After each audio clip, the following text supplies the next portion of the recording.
हरिओम मित्रों, स्वागत है आप सभी लोग का हमारे इस यूट्यूब चैनल पर। कैसे हैं आप सब लोग और कैसा चल रहा है आप सभी का अध्ययन। जैसा कि आप सभी को ज्ञात है, हम स्वप्न वासवदत्तम नामक नाट्य ग्रंथ का अध्यापन कर रहे हैं। इस अध्यापन क्रम में हम अध्यापन करते करते 5वें अंक की समाप्ति की ओर आ चुके हैं। इसके पहले की कक्षा में हम लोग यहाँ तक पढ़ चुके हैं कि पद्मावती को शिरोवेदना हो रही थी। चेटी ने वासवदत्ता को बताया। मधुकरिका और पद्मिनिका ये दोनों सखियां हैं, ये दोनों आपस में बात करती हैं। तो मधुकरिका को भेजती है पद्मिनिका कि जाकर के वासवदत्ता को बस इतना बता दो कि पद्मावती का सिर दर्द हो रहा है, तो वो स्वयं ही चली आएंगे। फिर इधर चेटी विदूषक से बताती है, विदूषक जाकर के राजा उदयन से बताते हैं। ये दोनों से बातचीत करने पर पता चलता है कि पद्मावती का बिस्तर समुद्र गृह में लगाया गया है। वहाँ राजा उदयन विदूषक के साथ पहुँचते हैं। वहाँ देखते हैं कि कोई भी नहीं है।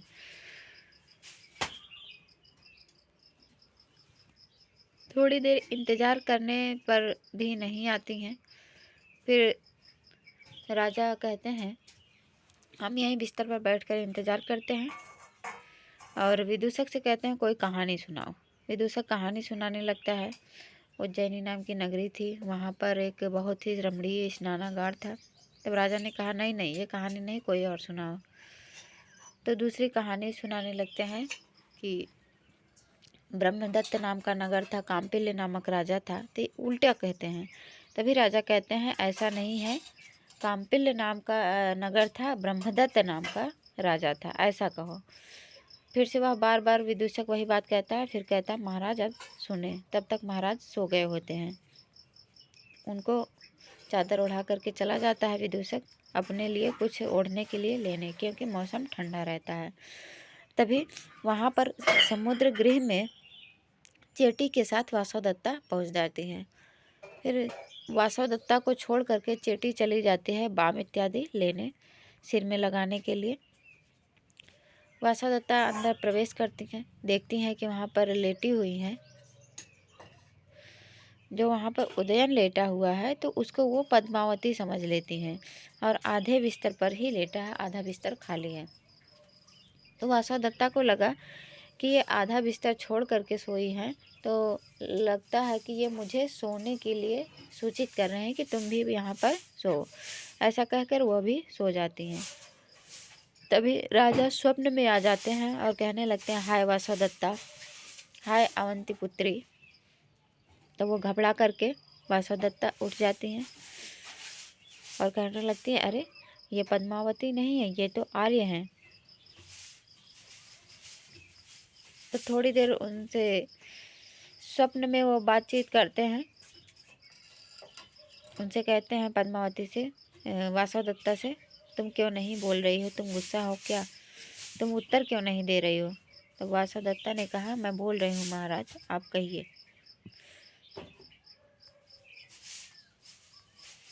फिर कहते हैं, तुम क्रोधित हो क्या, तुमने सज्जा नहीं की है। कहती है, नहीं नहीं, क्रोधित नहीं हूँ, दुखित हूँ। अब पति के वियोग से अधिक और क्या कारण हो सकता है सज्जा न करने का। फिर कहते हैं, क्या तुम विरचिका को याद कर रही हो। वासवदत्ता ने कहा, ओफ, दूर हटो, यहाँ पर भी विरचिका। फिर वो थोड़ी देर खड़ी हो जाती है क्रोधित होकर के। राजा उसको मनाने के लिए, ये विरचिका के नाम पर जब वो गुस्सा हो गई, तो उसको मनाने के लिए अपने दोनों बाहें फैलाते हैं। तब तक वो कहती है, आओ वासवदत्ता। वासवदत्ता भी कहती है, ओहो, मैं कितनी भाग्यवान हूँ कि स्वप्न में भी मुझे इस तरह से वो याद कर रहे हैं।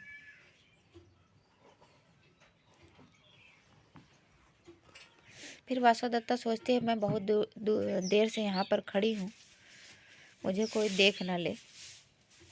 तब तक तो फिर मैं यहाँ से जाती हूँ, अथवा महाराज का ये जो हाथ बिस्तर से नीचे लटक रहा है, इसको मैं ऊपर रख देती हूँ, फिर जाती हूँ। हाथ उठा करके ऊपर रखती हैं, तब वह चली जाती हैं। तभी स्वप्नस्यान्ते, राजा कहता है ना स्वप्नस्यान्ते, स्वप्न के बाद जब वो जग जाता है तभी विदूषक भी आ जाता है। विदूषक कहता है ओहो महाराज जग गए। तब उदयन ने कहा मैं तुम्हें एक बहुत ही अच्छी बात बताता हूँ। अच्छी बात कौन सी है? वो जो वासवदत्ता है वो मरी नहीं है, वो अभी भी जीवित है। मैं पहले रूम्णवान के द्वारा ठगा गया था। सय्यायाम उपसुप्ता, सैया से जब मैं उठा, सय्यायाम अवसुप्तम माम, सैया में सोए हुए मुझको बोधित्वा गता, मुझको जगा करके चली गई। और दग्धा इति ब्रुवता पूर्वम, लावणक ग्राम में वह जल गई है, ऐसा जो पहले बोला गया था रूम्णवान के द्वारा, उससे मैं ठगा गया हूँ। विदूषक कहता नहीं नहीं महाराज, ऐसा नहीं हो सकता है। आपको मैं जो पहली कहानी सुना रहा था, उज्जैनी नाम की नगरी है, वहाँ पर बहुत ही रमणीय स्नानागार है, वही सुन करके आप वासवदत्ता को याद करने लगे, तभी यह आपको स्वप्न में दिखाई देने लगे। तो राजा कहता है यदि ये स्वप्न था तो मेरा ना जगना ही ठीक था। यदि ये भ्रम था, मैं बहुत देर तक भ्रम में ही पड़ा रहता, यही मेरे लिए सौभाग्य की बात होती है। विदूषक कहता है महाराज, यहाँ इस नगरी में अवंती सुंदरी नाम की एक यक्षिणी रहती है, हो सकता है वही आपके स्वप्न में आई हो। राजा कहते नहीं नहीं, वो यक्षिणी नहीं थी।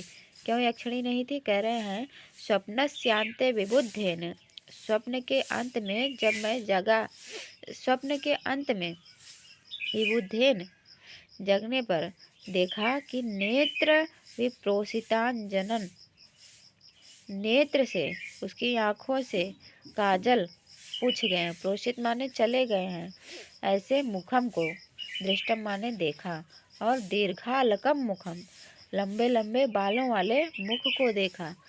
और वह क्या कर रही थी?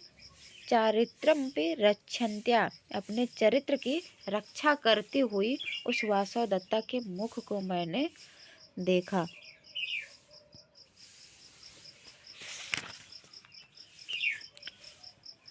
जब मैं नींद से जगा तो मैंने देखा कि वो अपने चरित्र की रक्षा कर रही थी, और अपने चरित्र की रक्षा करते हुए मैं उसके मुख को भी देखा। उसका मुख कैसा था? उसकी आंखों में काजल नहीं था, नेत्र विप्रोसितांजनम मुख, उसकी आंखों से काजल चला गया था, मिट गया था, और दीर्घालकम मुखम, उसके बाल लंबे लंबे थे।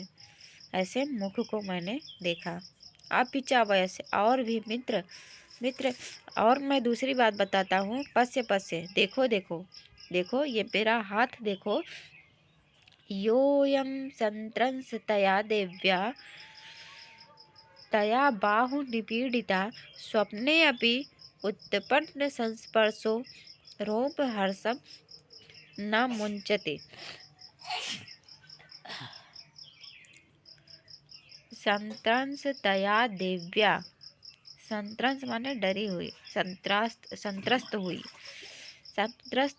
भयभीत हुई उस देवी के द्वारा, उस देवी वासवदत्ता के द्वारा, जो अपना हाथ ले करके मेरा हाथ अपने हाथ में रखी और हाथ उठाकर बिस्तर पर रखी थी ना, तो संत्रंस तया देव्या, उस डरी हुई देवी के द्वारा, यो जो अयम यह बाहु, ये दोनों, ये मेरी बाहु, ये मेरा हाथ, तया निपीड़िता, उसके द्वारा दबाया गया।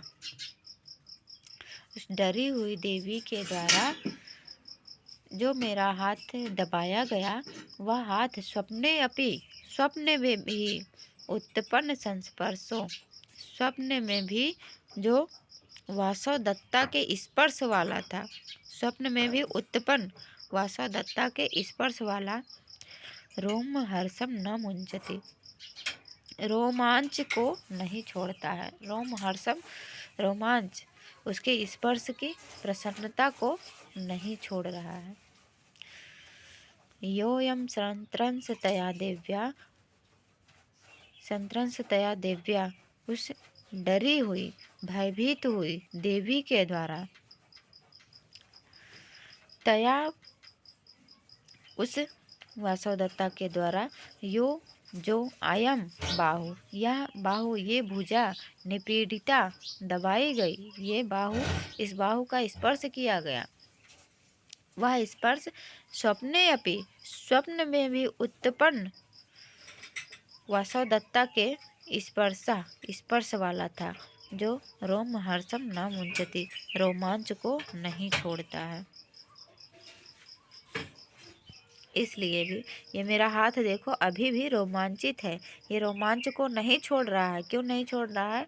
क्योंकि स्वप्न में भी जो वासवदत्ता के स्पर्श को उत्पन्न किया, मैं स्वप्न में था, उसी समय वासवदत्ता ने मुझे छुआ था, स्वप्न में मुझे वासवदत्ता ने छुआ था, तो उसके छूने से, जो स्पर्श से जो रोमांच उत्पन्न हुआ मेरे हाथ में, वह रोमांच अभी भी मुझे छोड़ नहीं रहा, मेरे हाथों को छोड़ नहीं रहा है। यहाँ तक हम लोग कल पढ़ चुके थे, आज हम पढ़ेंगे यहाँ से। विदूषक कहता है, मैं इदानीं भवान अनर्थम चिंतयित्वा,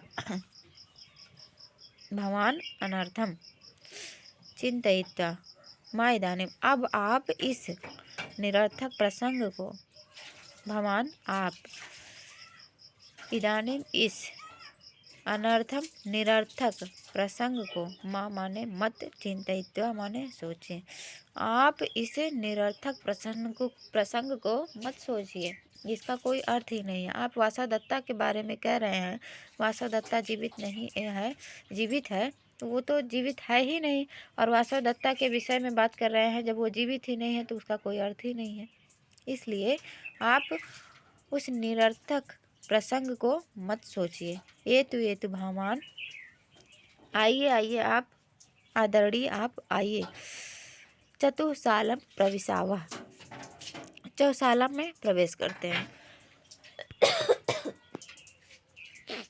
आइए आइए, चतुशाला में हम दोनों प्रवेश करते हैं।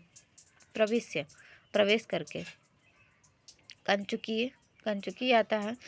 जयतु आर्यपुत्र, कहता आर्यपुत्र की जय हो, आर्यपुत्र की जय हो। अस्माकं महाराजो दर्शको भवन्तम् आह, हमारे महाराज दर्शक आपसे कहते हैं कि एष खलु भवत अमात्यो रोमणवान् महता बल समुदायेन उपयाता, खलु आरूढ़ीम् अभिघातयितुं तथा हस्ते अश्वरथ पदातीनि मामकानि विजयाङ्गानि सन्नद्धानि तदुत्तिष्ठतु भवान्। कहते हैं, जयतु आर्यपुत्र, कंचुकी ने क्या कहा? आर्यपुत्र की जय हो। अस्माकं महाराजो दर्शको भवन्तम् आह, हमारे महाराज दर्शक आपसे कहते हैं। एष खलु भवतः आमात्या, यह, एष माने यह, भवता आपका, यह आपका आमात्य, रोमणवान महता बल समुदायेनोपायता, महान बहुत बड़ी सैन्य समूह, बल समुदाय सैन्य समूह के साथ आयाता माने आए हैं। यह आपके अमात्य रोमणवान बहुत महान बल समुदाय के सेना के साथ आए हैं, इसलिए खलु आरूढ़ीम अभिघातयितुम, निश्चित रूप से आरूढ़ी को मारने के लिए, आरूढ़ी को नष्ट करने के लिए, आरूढ़ी को नष्ट करने के लिए आपके अमात्य रोमणवान बहुत बड़ी सेना के साथ आए हैं। तथा और हस्त अश्व रथ पदातीनि मामकानि विजय अंगानि सन्नद्धानि, मामकानि और मेरे रथ, हस्त माने हाथी, अश्व माने घोड़े, रथ माने रथ, पदातीनि माने पैदल सेना, हाथी घोड़े रथ और पदाती, ये सभी विजय अंगानी, विजय के अंग, सेना के अंग, सन्नद्धानि तैयार कर दिए गए हैं। तो फिर तद उत्तिष्ठतु भवान, तो फिर आप उठिए, अपिचा और भी आप उठिए, क्योंकि सभी सेनाएं तैयार कर दी गई हैं। आपके अमात्य रोमणवान आपके शत्रु आरूढ़ी को मारने के लिए महान सेना लेकर के आ गए हैं। आप उठिए, आप तैयार हो जाइए।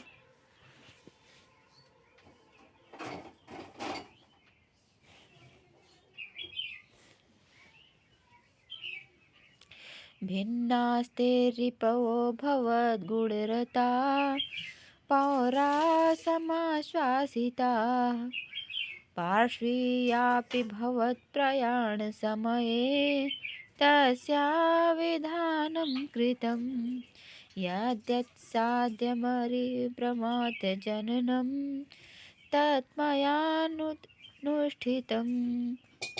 तीर्णा चापि बलैर्नदी त्रिपथगा वात्साश्च हस्ते तव भिन्नास्ते रिपो भव गुणरता पौरा समासिता।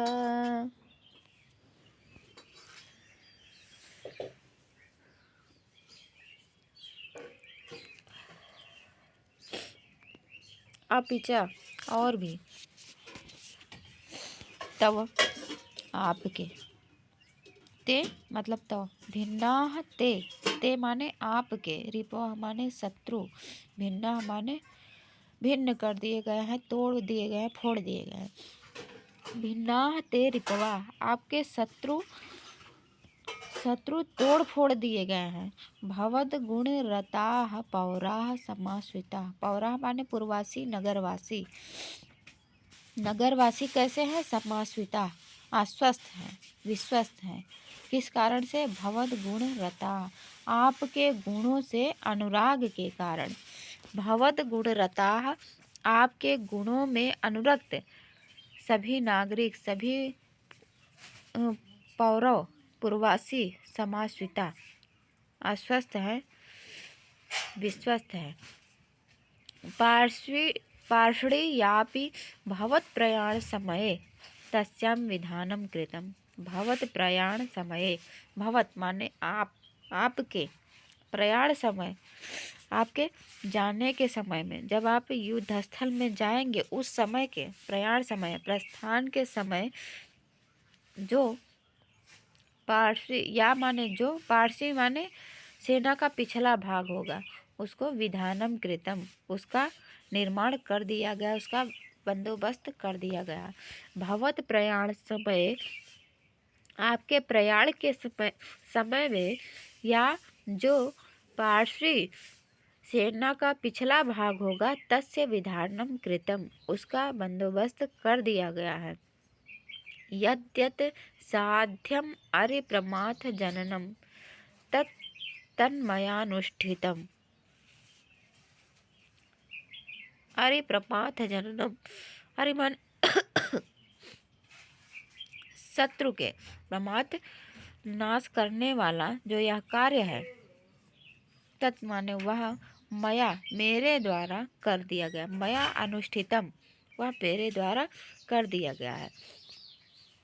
साध्यम माने साध्य किया गया है, कर दिया गया है।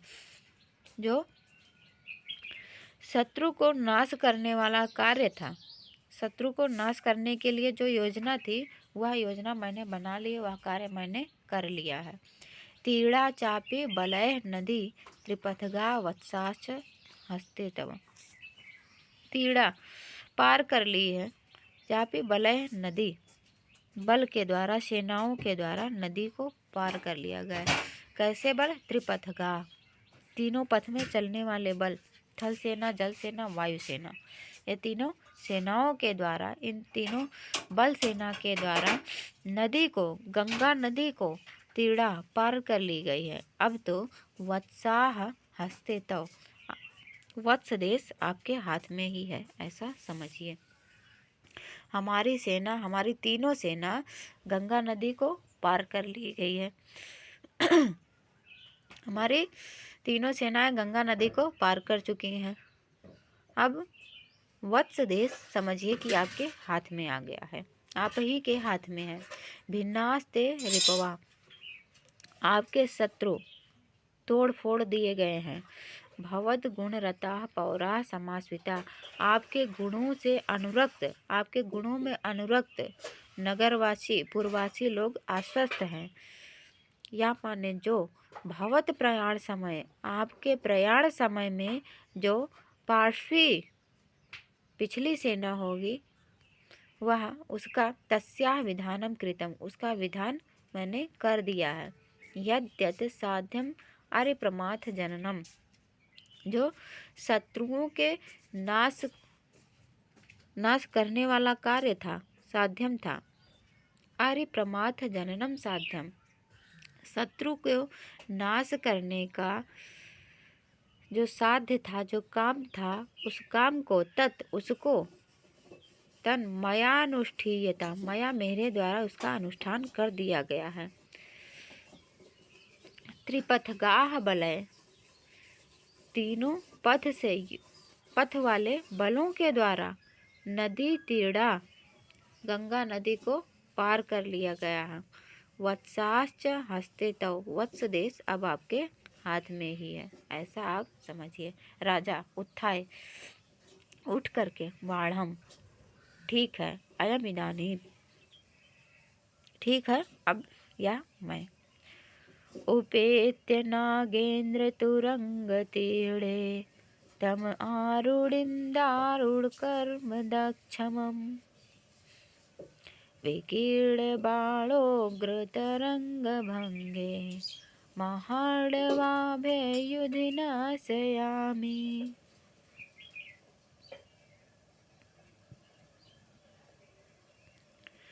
उपेत्य माने उठ करके, नागेंद्र तुरंग तीर्णे,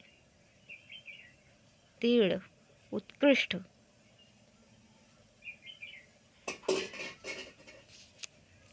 नागेंद्र हाथियों और तुरंग माने घोड़ों के द्वारा, उत्कृष्ट हाथी और उपेत्य उत्कृष्ट हाथी और घोड़ों के द्वारा,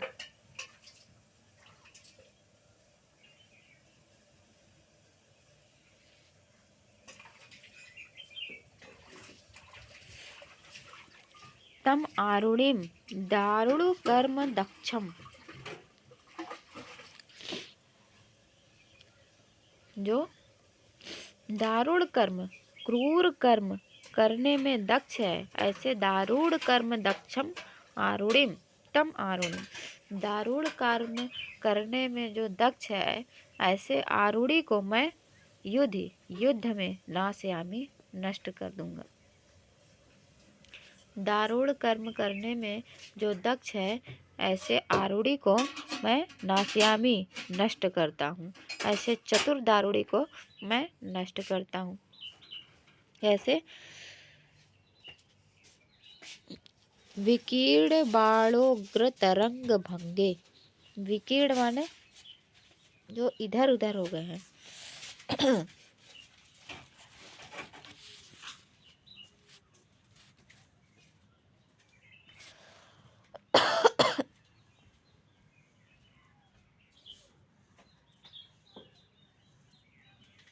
ऐसे उपेत्य नागेंद्र तुरंग तीर्णे, हाथियों और अश्वों का संचार है जिसमें ऐसे विकीर्ण बाणोग्र तरंग भंगे, व्याप्त बाण है, विकीर्ण बाण व्याप्त बाण है, इधर उधर फैले हुए, अधिक बाण, अत्यधिक सब तरफ बाण ही बाण फैले हुए हैं, ऐसे व्याप्त बाण हैं।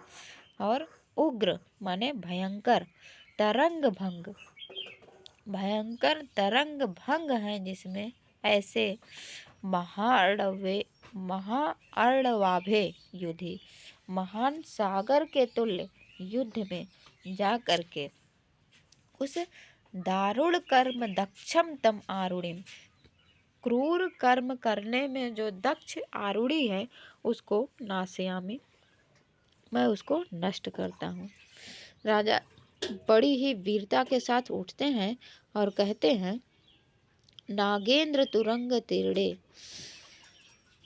हाथियों श्रेष्ठ हाथी और घोड़ों का संचार है जिसमें ऐसे युद्ध में, ऐसा युद्ध जिसमें श्रेष्ठ हाथी और घोड़ों का संचार है, और ऐसा युद्ध जिसमें विकीर्ण बाण बाण सब जगह पर व्याप्त है, चारों तरफ बाण व्याप्त है। और उग्र तरंग भंगे, तरंगों में भयंकर भंगता है। तरंग किसको कहेंगे? घोड़े को।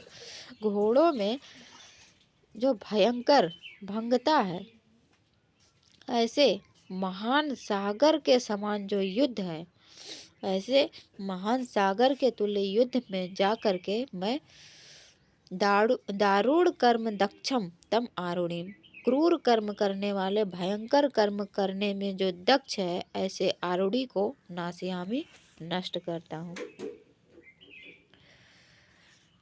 इतना कह करके निष्क्रांता सर्वे, सभी लोग निकल जाते हैं। पंचम अंक इति पंचमो अंक, यहाँ पर पंचम अंक समाप्त हो जाता है। वीडियो देखने के लिए आप सभी का बहुत बहुत धन्यवाद। तब तक के लिए नमो नमः। मिलते हैं अगली क्लास में। धन्यवाद। उपेय प्राप्त करके